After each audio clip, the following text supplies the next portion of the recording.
In 2009, a new strain of Influenza A virus, initially referred to as swine flu due to its similarity to viruses found in pigs, emerged in Mexico and quickly spread to other countries.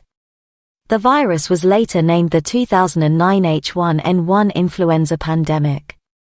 By June of 2009, the World Health Organization, WHO, declared a pandemic, indicating that the virus was spreading globally and affecting many people. The 2009 pandemic was the first flu pandemic in over 40 years, since the Hong Kong flu in 1968.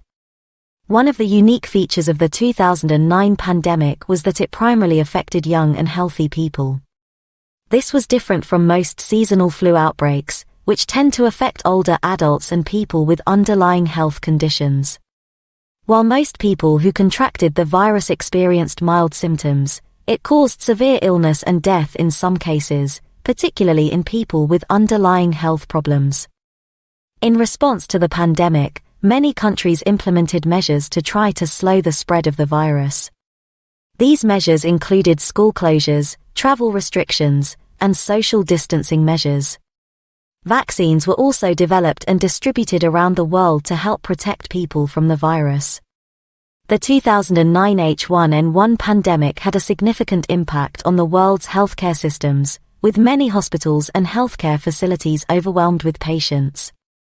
The pandemic also had a significant economic impact, as many businesses and industries were forced to close or significantly alter their operations in order to prevent the spread of the virus.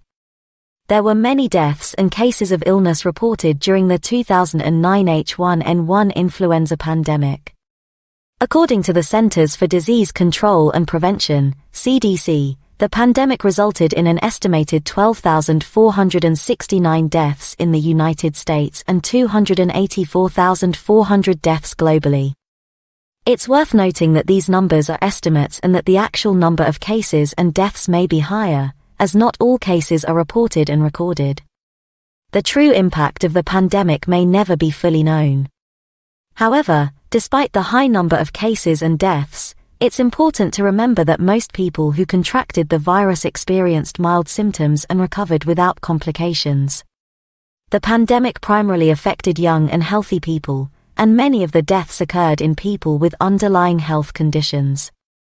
By the summer of 2010, the pandemic had largely subsided, and the virus had become a seasonal strain of influenza. However, the 2009 pandemic served as a reminder of the ongoing threat of influenza and the need for ongoing surveillance and preparedness efforts. In the years following the pandemic, researchers continued to study the virus and its impact. They found that the 2009 H1N1 virus was a unique combination of genes from different influenza viruses, and that it was able to spread easily from person to person. Researchers also identified several risk factors for severe illness from the virus, including age, underlying health conditions, and pregnancy. Overall, the 2009 H1N1 pandemic was a significant event in the history of influenza, serving as a reminder of the ongoing threat of the virus and the need for ongoing surveillance and preparedness efforts.